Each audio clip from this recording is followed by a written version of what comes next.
Hello guys and welcome back to Athletistry Ballet Evolution. My name is Shane Wuerthner and I am your host, and today I'm going to be telling a little story about how I got into the Kirov Academy, and then we're going to lead into some things about dance and how much societal understanding and acceptance dance has, and talk about just how dancers are treated in society and kind of the value that we're given, as artists. So I'll start with my story. When I would have been 11 years old, I believe, I auditioned for the Kirov Academy of Ballet summer program. And every year the Kirov would audition students for this summer program that would happen between July and August. And they do this big tour all across America, but they also had people from overseas, from Europe and from Asia that would apply as well. And so it ended up being that there was usually anywhere between 3,000 and 5,000 kids that would audition for the summer program for the Kirov Academy. This was just one of the major ballet schools in the United States that also had an academic facility attached to it. And so anywhere between 3,000 and 5,000 children would apply and audition in person at the time. And of those 3,000 to 5,000 kids, somewhere between 120 to 150 kids would come to the summer program.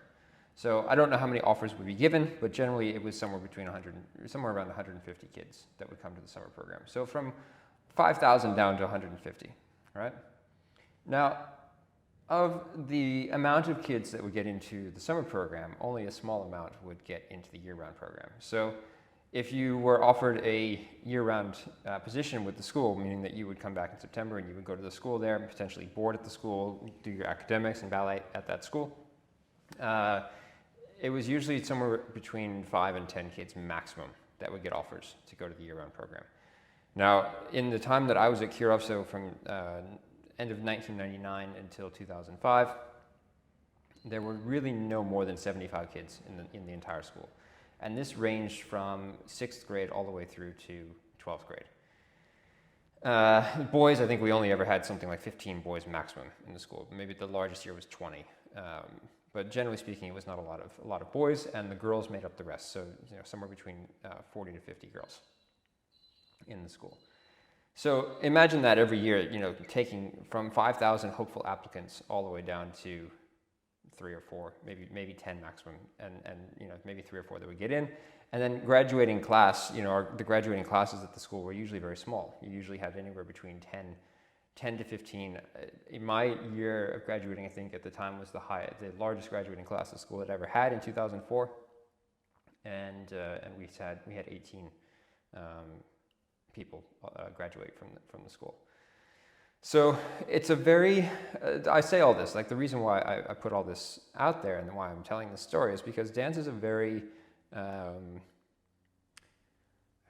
without saying elite, it's a position, it's a training process that is very difficult, and it has a lot of stringent requirements attached to it. And to do it at the highest level possible, you have to go through a lot of different kind of elimination processes to get there. You have to audition for the schools, you have to get accepted into the summer programs. From the summer programs, you have to get accepted into the year-round programs. You have to be able to afford the year-round programs. Like I saw a little infographic yesterday that said that training a dancer costs something like $160,000, over the course of 10 years. And that's including clothing, that's including school fees, that's including point shoes, that's including all this stuff. So it's practically like a university education. Like you're getting a very high level of training, you're getting a very high level of technical skill by the time you finish your dance career, dance training. And in order to then take that into a professional space, you have to be able to transition that technical skill into something that people want to see and that directors want to see as well. So it's not just as simple as, okay, you graduate from your dance school and now you're guaranteed a job. Now I know no industry guarantees jobs, and that's not what I'm getting at. But one of the number one questions that you hear dancers get, and that I used to get asked all the time, even after I'd gone and done a principal role on stage and been in the leading position, people would always come to you and say, "Oh, so it's nice work tonight, but what do you do for your day job? Like, what's your job? What do you do? Like, you don't do this all the time, do you?" It's like, it's almost like dance is not considered to be a legitimate profession. It's like it's a hobby, or something you do on the weekends to have fun, a little bit of enjoyment. And so I say this because I posted a story yesterday on Instagram where I basically said, the majority of dancers who start out in a professional career, let's say they are lucky enough to get a position in a major company that has a large budget and a year-long contract, and they're going to be in a job all year long and performing all year long and contracted for that entire year to be a part of the company. The general starting salary, if you're lucky, is going to sit somewhere around $50,000 Australian, probably less. If you go around the world, like I know in some companies in the US, you're maybe lucky if you get $30,000 a year in a starting position. And here you are, having trained for maybe multiple decades at this point, right? Like, if you started your dance journey at the age of 2 and now you're 18, you've been in dance training for this for 16 years, right? Like, you're not fresh in the movement of dance. You're maybe fresh to the professional industry, but you're not fresh in dance. And hundreds of thousands of dollars have been spent on your training and your ability as a dancer, and now you get an offer and you're only going to make not even a third of what it costs to train you in that first year. And half of that will be taken by the government in taxes. So it's a very challenging profession, and even I'll give you my numbers from when I was a professional dancer.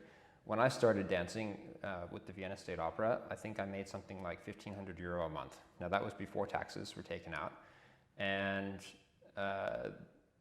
there was a 14-month contract in Vienna. So the way that worked was every third month you got pay and a half. So we'd have 2 months of €1,500, and then we'd have a month of more salary, and then it would go 2 months of $1,500 and a month of more salary. And it was paid out over 12 months, but it was a 14-month contract.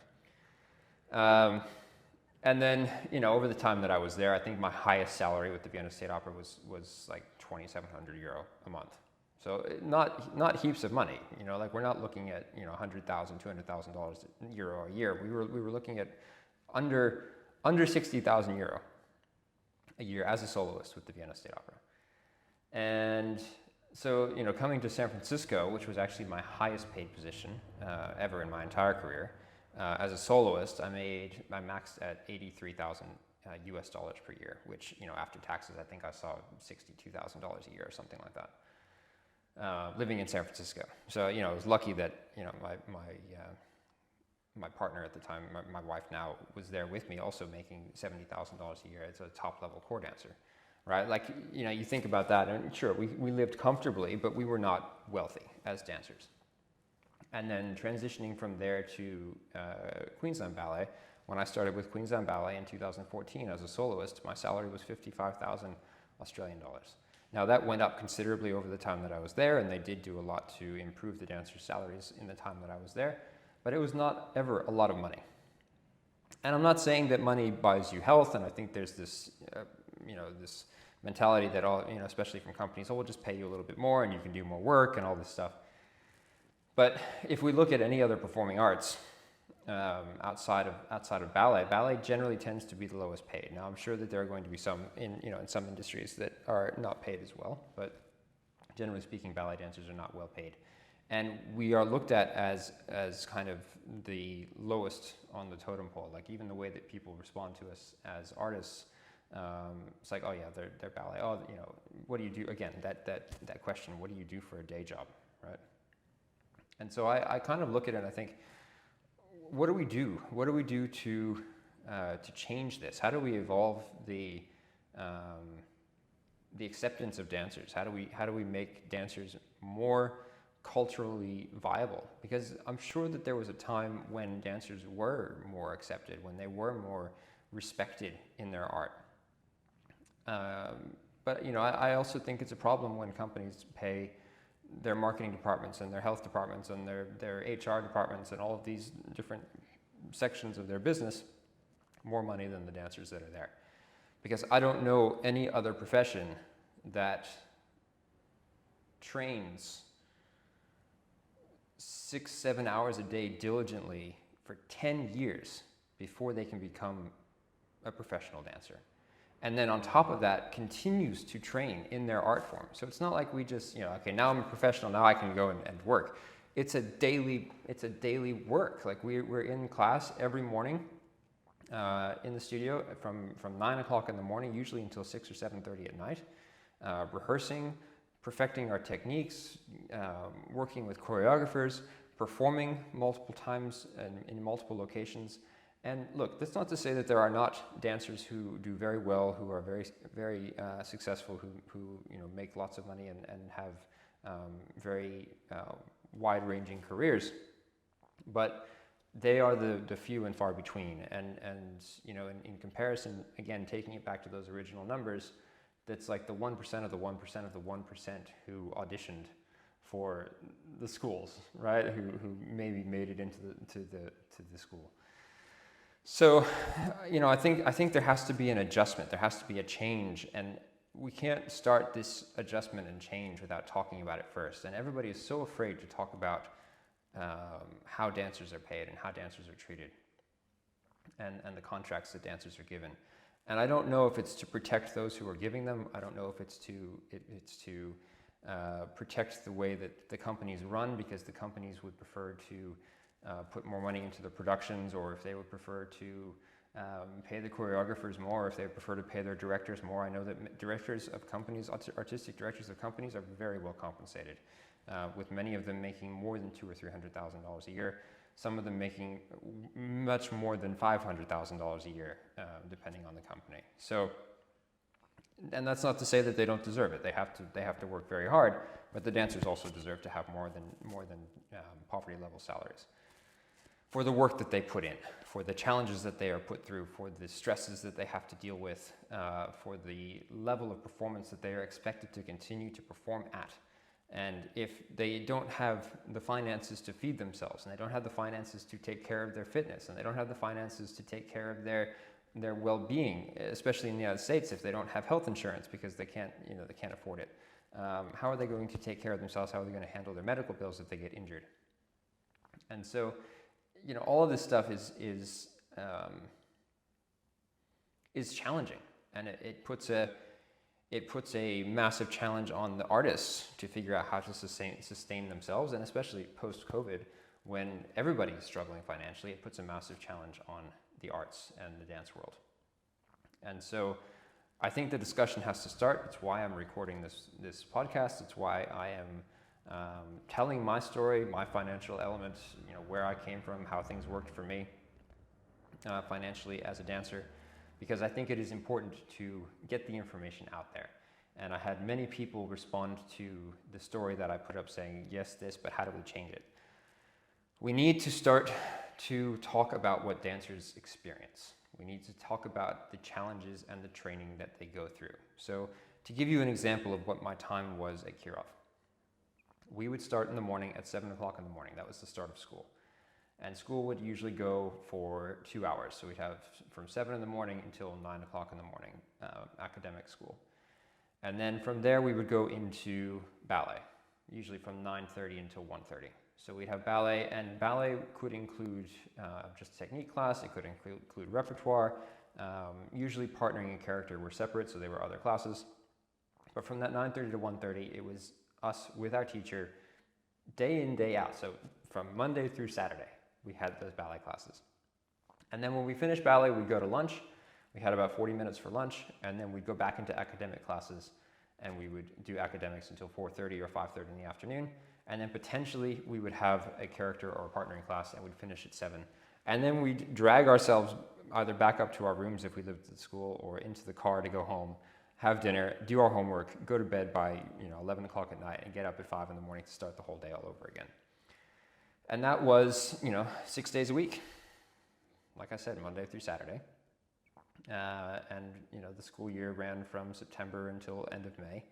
And then the summer program would run from middle of June until August, and we would have the same teacher, and that was my process. That was my training process. So I was at Kirov from 1999 until 2005, and that was my training process, and that was the training process of every other student that went through that school. Now sometimes the academics swap, so you'd have all the academics in the morning and the ballet in the afternoon, but generally speaking, that was the process, and that process is still mirrored across pretty much every large dance school institution. And that's not even taking into any of the consideration of how some of these girls are treated. You'll be hearing a lot of stories these days around weigh-ins for girls in schools, which is just absolutely horrible. Pushing them to have eating disorders and body dysmorphia. And then that subservient mentality that develops out of that because of the fact that they're not eating, they're much more likely to give in to what is asked of them by their directors or by their people in power, and it just creates a cycle of abuse and trauma, and it's terrible. And then then they go into their professional careers and they're paid not very much money, and this is the cycle that just continues and perpetrates and goes on and on and on. And as much as some people have tried to talk about it in the past, occasionally everything seems to get shut down, and it never continues. The discussion never continues. And so what I want to do with this, what I'm trying to bring to the forefront, is to start a discussion. I don't have all the answers. I don't expect to have all the answers, but I want to start the discussion so that people will start to talk about this, so that people will start to hold others accountable for the money that is being paid to these artists, for the respect that is being given to the artists, for the work that they do, for the dedication that they have to this incredible art form that, whether you like its historical background or not, has touched millions of people, still has the ability to move people in an emotional way that other art forms do not, and has not been able to replicate. And whether you like the background of ballet as being a European art form or not, it has moved beyond that, and I think it will continue to move beyond that as we move into the future.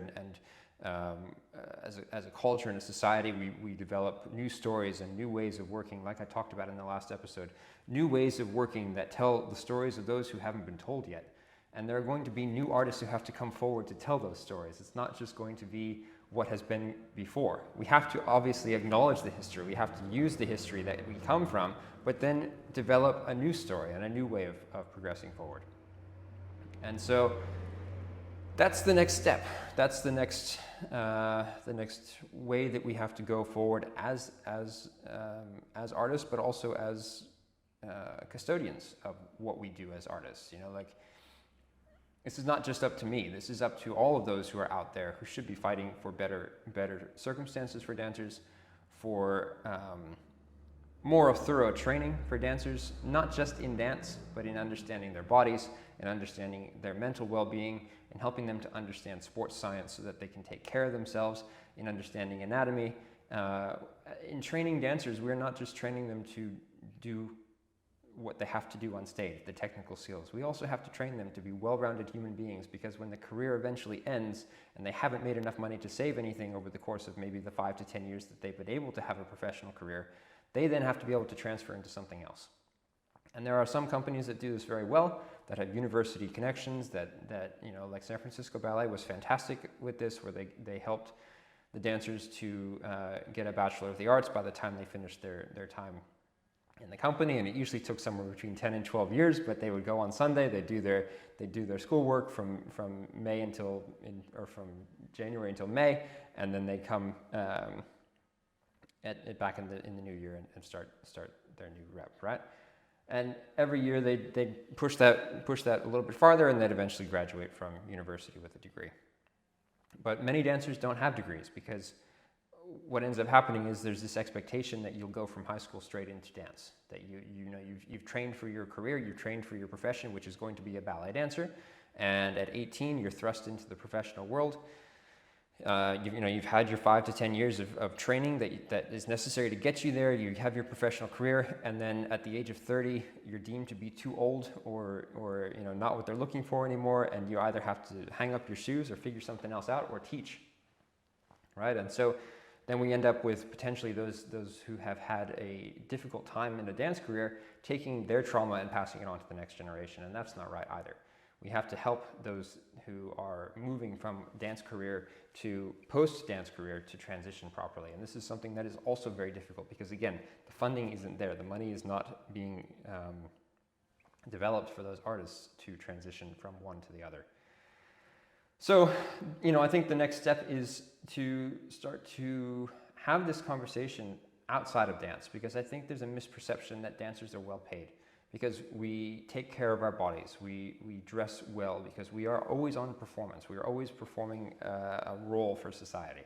And so we take good care of ourselves, we make ourselves look good, and so there's this expectation that we are also being paid to make ourselves look good, and that's not necessarily always the case. It could be in some cases, but not necessarily the case.